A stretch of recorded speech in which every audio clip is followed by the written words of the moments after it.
Remember what happened to me when I eat raw meat? Pustulations all over the place, head to toe.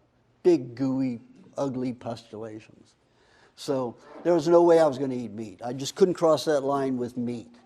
Raw, everything else raw, yes, that worked. Meat, no. I just had a wall there. It was not going to happen. I was not going to eat raw meat. So after 2.5 years, I was with the Eskimos. At the end of that 2.5 years, it was in early September, and they have a little celebration every year about that time. And they dug the stuff out of the ground, and they unwrapped it. It was in these hides, and they unwrapped it. And there was this green, black, and purple and red and all these molds that were all over this stuff. So I thought it was some kind of an herbal mixture and was breaking down like you see molding leaves, in a compost pile. And they said, no, it was raw meat. And I said, no, raw meat gets worms and it disappears. That's what happens to raw meat, or it turns into jerky. I had no idea what happened to meat, that you could get it to mold and it would break down. Of course, gangrene is a mold, but I didn't realize that. Even in all the stuff that I read, I just never put those two together. So they got me to eat a piece of this. They said it was a medicine and it would help me. So I had about a golf ball size amount of this stuff. Now it was really nasty. They first dug it out about 5 days before this celebration, and it didn't stink a half mile downwind, so they reburied it. I mean, the odor was so bad that I almost projectile vomited when I got within 5 feet of the smell. It was that bad. So, they had to get some cotton balls with musk oil, stuff it up my nose so I could get near it to eat it. Because I saw the children smelled it and they were jumping up and down, happy. It was like it was cotton candy or something, And the adults were all smiling and happy, and I'm saying, oh my God, beer was hard enough for me to take, to get used to acquire a taste for this. I don't think I'll ever acquire a taste for this. But an unusual thing happened. When I had it, it calmed my blood and bone cancer was coming back pretty heavily because I had stopped eating raw dairy and raw eggs for about almost 4 years at this point. So I was breaking down again, slowly, gradually, all that I had built up and resurrected. So I thought, I'm going to die. I haven't found the answers. But when I ate that stuff, that night, instead of waiting 2 hours the next morning for the sun to beat on my sleeping bag before I could move without pain, I actually had to heat my sleeping bag and me up in it to get up to a certain temperature before I could move without too much pain, bearable pain. It was only 45 minutes after I had that little golf ball size of this rotten meat that I still didn't know was meat, this moldy, stinky, foul stuff. So I said, So I went back and kept pestering for this herbal formula. They said, no, it's raw meat. It's just aged raw meat, So I didn't believe them. Still didn't know the meat would do that when it was buried like that. So I decided to go back, to die. I was going to fast myself to death in a California desert where it was warm. So I was too weak at that point and too sore.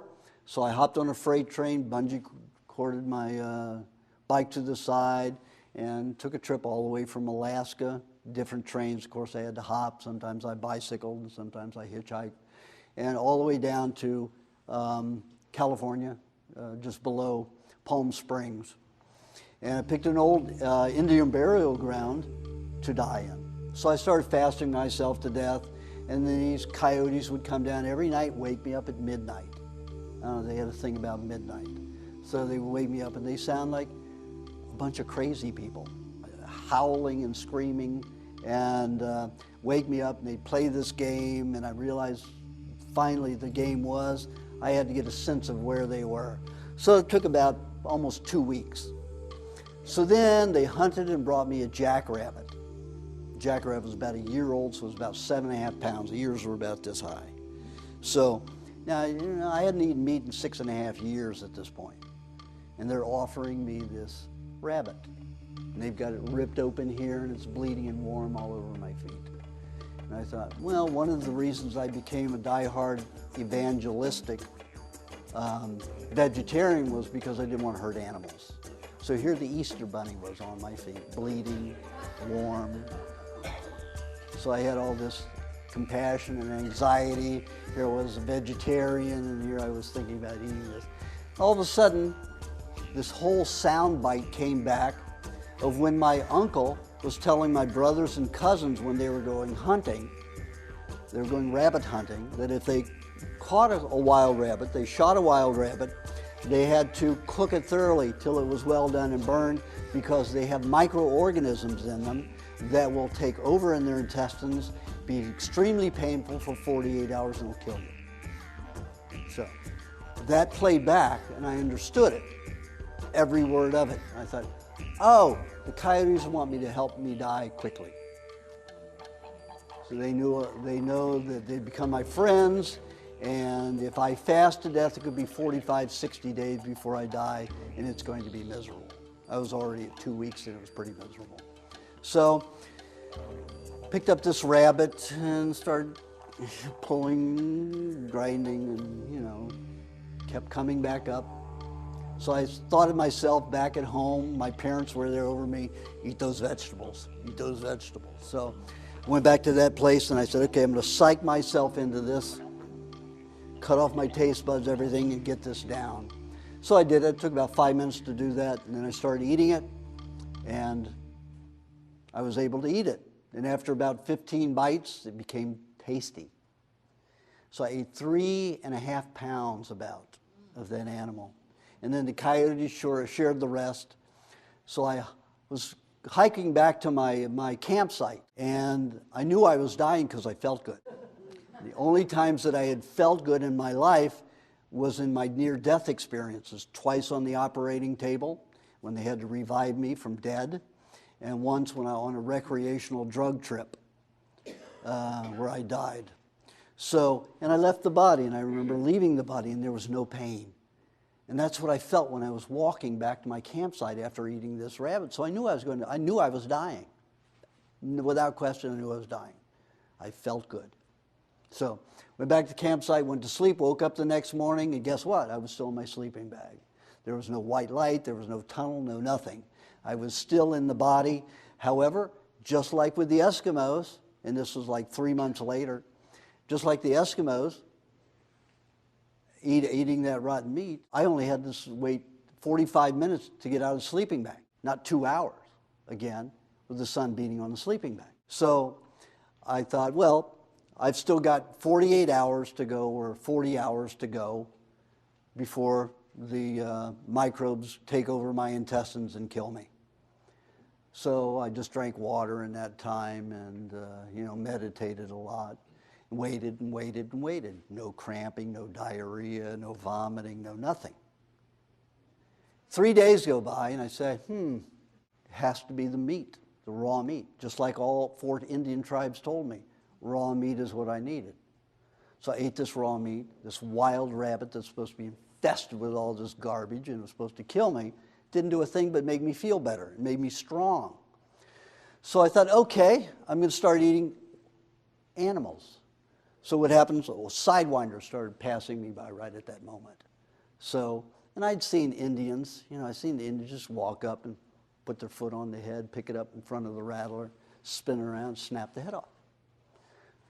I didn't think a thing. It just automatically, instinctively, I just went up and put my foot, barefoot on the head, picked it up in front of the rattler, whipped it around. I said, oh, shit. I've never done this before. What if he bites me? So I started getting more paranoid, spinning this thing around. My arms started getting sore and sore, so I thought, okay, he's going to get me or I'm going to get him. Snapped, the head came right off. Peeled it back and ate it. Does not taste like chicken. Raw, it tastes like fish. Lots of bones. Tremendous amount of bones. So I started eating, I started trapping chipmunks and birds and eating eggs, and it's not enough food in the desert. I mean, I ate tarantulas. I'd pop and the scorpions, I'd pop the poison sac off and eat them. because I knew I had lived with a girl who was from Peru, and she ate insects and stuff all the time. So I started eating all that stuff, but there just wasn't enough food. So I went down and made deals with all the surrounding farmers for dairy. I'd milk their cows or their goats and shovel manure for them. I'd do anything in exchange for all this food. So in 2.5 months, I gained about 50 pounds. And I looked like a scaled down Arnold Schwarzenegger. So I went back to Los Angeles to spread the word. Raw meat, raw meat. And they said, are you out of your mind? You're going to get a brain fluke. A parasite's going to eat your brain up and you'll be an idiot. I said, I've been there and done that. This makes me feel good. This is the only thing that really is making me feel strong and not fatigued all the time. So I'm going to continue eating it. So for years, about 2.5 years, I ate it about 3 days a week, one time a day, 3 days a week. And I continued eating this meat, whatever it was. I ate raw chicken, raw fish, even lobsters. I just suck them out, raw, and beef, goat, whatever I could get, lamb. But just 3 days a week, one time a day. And I ate a poison mushroom, and it put me just back. They gave me blood cancer 3 times worse than I had had before. So then after that, shortly after, about a year after that, I started eating meat twice a day. Now then I started thinking, oh, I'm really weak, I'm really debilitated. What if this meat gives me parasites? They're going to go in my brain. I'll have autism and I'll be sick at the same time. All this paranoia came on me. Being sick does that. So I went 13 years eating meat, raw meat of all sorts, even pinworm-infested meat. One time I had gotten a piece of salmon. I'd gone off of a fast and I was so hungry, and it was Sunday morning, and nothing was open. Nothing was open. So I was just starving, famished. I was getting a headache. It was so bad. So I went into a garbage can behind a fish market, and sure enough, they had fish in there. So I was eating it away, and when I got home with the rest of it, I opened it, and all these pinworms were just undulating everywhere.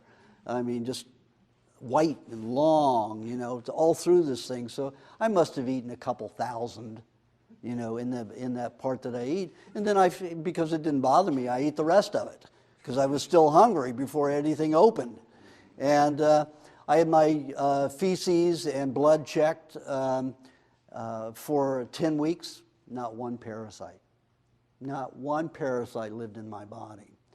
So after 13 years of eating raw meat and never getting a fluke or a parasite from it, I realized that the medical profession was again full of it.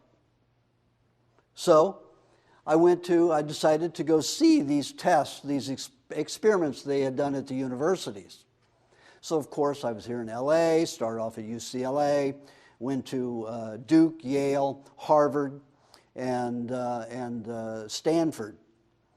Not one of them had done any test to prove that animals got parasites from raw meat. It was all an imagination. It was all hypothesis that stretched into this law that was written in stone. And it had no scientific backing whatsoever. So here I went 13 years, 9 of those 13 years worrying about whether I was going to get a brain fluke or something. Never happened. So it was all bull. So anything the medical profession tells you, forget it. When it comes to diet, health, they know absolutely nothing. Nothing at all. They know disease and drugs, chemicals. That's what they're taught. And it's not the doctor's fault. The pharmaceutical industry took over the medical profession when Rockefeller and Carnegie started funding all of this research to find chemicals from the foods that did things, to isolate those ingredients that were active, and to sell them as drugs. That is when the pharmaceutical industry took over the medical profession. And do you know that all the procedure manuals are written by the pharmaceutical industries? Want to know about health? Do not go to a doctor. Eat right.